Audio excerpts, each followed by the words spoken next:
Past perfect continuous tense.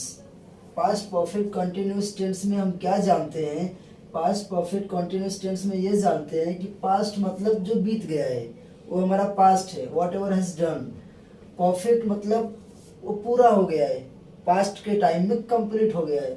और continuous tense मतलब past के टाइम में जो बीते हुए समय में काफ़ी देर तक काम चला है, मतलब कोई भी चीज़ तुरंत घटना घटने गई है, वो घटते घटते घटते घटी है, उसमें कुछ टाइम्स लगे हैं। वो जो टाइम जो लिया गया है टारगेट, उस टाइम को जहाँ से शुरू हुआ और जितना टाइम चला है उसी को जानने के लिए क्या कंटिन्यूटी थी, इस टेंस को यूज करते हैं। तो आप देख लीजिए यहाँ पे इस तरह से बॉक्स बना रहा हूँ, इसमें थोड़ा समझाऊंगा क्या होगा तो हम कैसे डिसीजन ले लेंगे। The given sentence is written in past continuous tense, past perfect continuous tense. अगर आपको सेंटेंस के अंदर हैड दिखता है या फिर आपने खुद ही कोई काम किया हुआ है और वो काफ़ी टाइम तक चला है पास्ट टाइम में, पास्ट के टाइम में, तो आप हैड लेंगे, हैड के साथ प्लस क्या करेंगे, हैड बीन लेंगे, हैड और बीन, हैड बीन लेंगे और इसके साथ क्या करेंगे, प्लस करके आईएनजी लेंगे, प्लस आईएनजी, हैड लेंगे और बीन लेंगे प्लस आईएनजी, प्लस आईएनजी। इस तरह से होगा हैड बीन प्लस आईएनजी, मतलब हैड होना चाहिए और बीन होना चाहिए और प्लस आईएनजी होना चाहिए, ये सब प्लस होते रहने चाहिए। सेंटेंस के अंदर ये सब दिखते हैं तीनों आपको, तो आप डायरेक्टली बोलोगे sentence is written in past perfect continuous tense में है। तो देखते हैं हम लोग पहला एग्जाम्पल हमारा किस तरह से होगा। जैसे इस तरह से होगा हमारा पहला एग्जाम्पल, जैसे लिखा we had been studying, we had been studying all day, so we tired.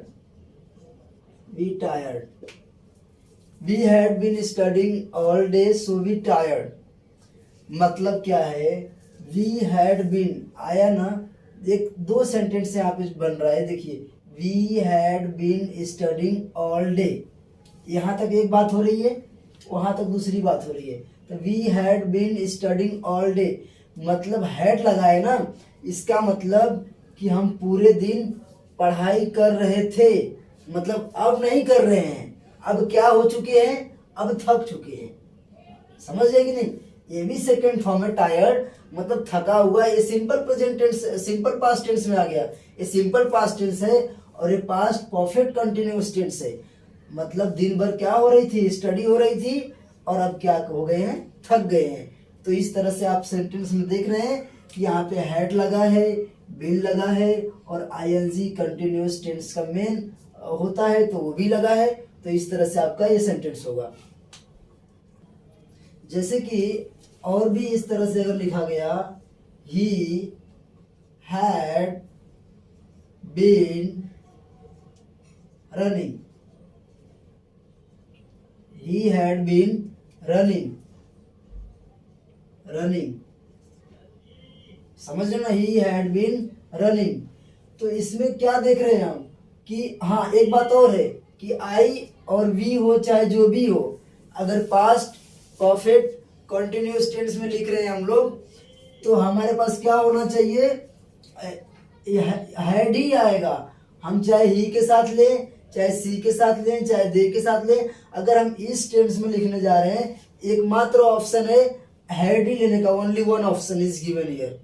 तो इसमें ऐसा है, ही हैड बीन रनिंग, मतलब वो भाग रहे थे। समझ गए ना, मतलब अब नहीं भाग रहे हैं, वो पहले पास के टाइम में क्या कर रहे थे, भाग रहे थे, चाहे 2 घंटा तक भाग रहे थे, 10 मिनट तक भाग रहे थे, मगर उस बात को होके कंप्लीट होके काम खत्म हो गया है, सिर्फ उसके बारे में कहा जा सकता है, कह रहे हैं, बाकी उस बात से इसमें कुछ मतलब नहीं है, नो चेंजेस। उस बात को यहाँ पे लाके ना सुधारा जा सकता है न बिगाड़ा जा सकता है, वो बात हो चुकी है वहां पे। तो इस तरह से आप लोग यहाँ पे देखिए, फिर से फॉलो कर रहा है अपने बिरादर को। जैसे कि बीन भी है हमारा आईएनजी, मेन वर्ब के साथ आईएनजी होना चाहिए, मेन वर्ब रनिंग है, और हेड भी है, तो ये दोनों हैं। तो इससे हमारा ये प्रूफ होता है कि the given sentence is written in past perfect continuous tense. हाँ, तो यहाँ पे देखिए इस तरह से, ये तो समझा दिया आपको, लेकिन हाँ यहाँ पे एक एन लीजिए, डबल एन मैंने डाल दिया है ना, डबल एन मत डालिए, स्पेलिंग मिस्टेक नहीं चलेगा। RUNING, इस तरह से रनिंग। अगर आप ध्यान दीजिए, अगर आप इंट्रोगेटिव बनाना चाहते हैं, इंट्रोगेटिव मतलब क्या ऐसा हो रहा था, WHAT, WH को न लेके अगर आप क्वेश्चन खड़ा करना चाहते हैं तो सबसे पहले क्या कर लेंगे आप, सबसे पहले लिख लेंगे, हेड को ही पहले ले लेंगे, हेड, सबसे पहले हेड को ले लेंगे, हेड यू बीन, देखिए हेड को लिए तो ये क्या का काम करेगा हमारा, हैड यू बीन रनिंग। अगर इस तरह से लिखे, यहाँ पे क्या था, had, he had been running, वो भाग रहे थे।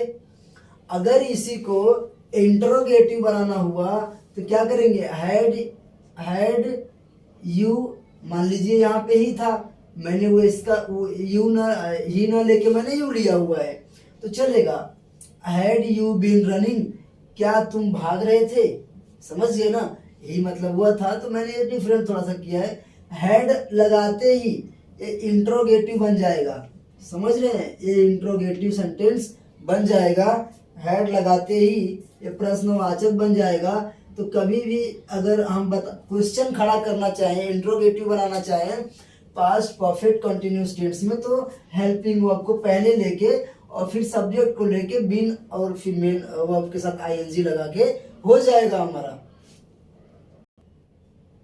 अगर मैंने इस तरह से लिखा, I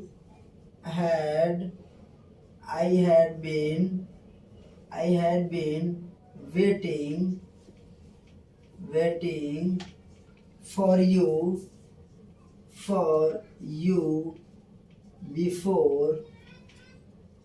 before 2 hours. I had been waiting for you before 2 hours. मैं पिछले 2 घंटे से तुम्हारा इंतजार कर रहा हूँ। तो इसमें क्या है, मतलब कर रहा था, I had been waiting for you, मतलब हमने किसी को बोला इंतजार, मतलब कोई किसी का इंतजार कर रहा था, वो कब तक कर रहा था, पिछले 2 घंटों से कर रहा था। तो 2 घंटा मतलब कि 2 घंटे से कंटिन्यू बैठ के इंतजार कर रहा होगा, तो क्या हो जाएगा। लेकिन ये बात खत्म होने के बाद ना कोई किसी को बोलेगा कि मैं तुम्हारा इतने समय तक इंतजार कर रहा था। तो मैं टेंस पढ़ा रहा हूँ, इसका मतलब ये है कि आप लोग इसको दिमाग में बिठाने के बाद इसको आम बोलचाल में, एवरीडे इंग्लिश स्पीकिंग में यूज में लाइए। ऐसा नहीं है, नहीं तो ऐसे तो यूट्यूब पे देश भर के कचरे की तरह वीडियो पढ़े हैं, सब पढ़ाए हैं, तो ऐसा नहीं है। और यहाँ पे देख लीजिए, जब ऐसी सिचुएशन हो कि आप अभी मतलब प्रेजेंट में हम हैं, लेकिन पास्ट में हम किसी का 2 घंटे तक वेट कर रहे थे, लगातार बैठ के अब आएगा, और 2 घंटे वो नहीं आया, तो 2 घंटे का जो समय, जो अंतराल जो बीत गया, उसी को बताने के लिए हम इस तरह के पास्ट परफेक्ट कंटिन्यूअस का यूज करेंगे। तो आप लोग देखिए, यहाँ पे हेड है और बीन है और आईएनजी भी है, तो ये सब हमें बता रहे हैं उस तरह से जो मल्टी। हाँ, तो जैसे कि हमने 5th वाला क्वेश्चन में इस तरह से लिखा, क्या होता है ना, देखिए आप ये पूरे को जैसे द चिल्ड्रन लिखा, the children had been playing in garden, मतलब बच्चे क्या कर रहे थे, गार्डन में खेल रहे थे, बच्चे गार्डन में खेल रहे थे। The children had been playing in garden, मतलब बच्चे गार्डन में खेल रहे थे। तो यहाँ पे क्या होगा, हैड हमने लिया ना, मतलब कि हमने बच्चों को देखा था, बच्चे गार्डन में खेल रहे थे, तो इसका मतलब कि अब नहीं खेल रहे हैं, हम खेलने के बाद बता रहे हैं। जैसे किसी ने देखा गार्डन में बच्चे खेल रहे थे और घर पे आके बोला उनको, किसी को, बाजू वाले को, तो जिसके बच्चे थे वो खेल रहे थे, लेकिन उस टाइम हो सकता है वो बंद कर चुके हो खेलना। तो इस सब मिला के बात कहने का मतलब ये है कि कोई घटना घट रही थी और देर तक घट रही थी, 10 मिनट, आधा घंटा, 1 घंटा, जब तक घट रही थी, उस घटना को बताने के लिए हम यूज करेंगे पास्ट परफेक्ट कंटिन्यूअस टेंस को, कि वो घटना देर तक चल रही थी। क्योंकि बच्चे जो है वो तुरंत खेल के तुरंत थोड़ी उठ जाएंगे, अरे खेले होंगे 10 मिनट, 20 मिनट, आधा घंटा खेले होंगे ना, तो उसी टाइम को डिनोट करने के लिए, बताने के लिए। और मेरा इस तरह से 4-5 आपको एग्जाम्पल दिया, और मुझे आशा है आप लोगों को समझ में आया होगा। और दूसरी बात यह है कि मेरे वीडियो में कोई भी एडिटिंग नहीं होता है, जो भी होता है हमारा जो भी मोबाइल से हो पाता है उतना मैं करता हूँ। और इसी में कोई अलग अलग आवाज़ भी आती है, सब बेचने वाले खरीदने वाले आते जाते रहते हैं, तो वो सब छोड़िए, आप लोग इस आवाज़ को सुनने का कोशिश करिए।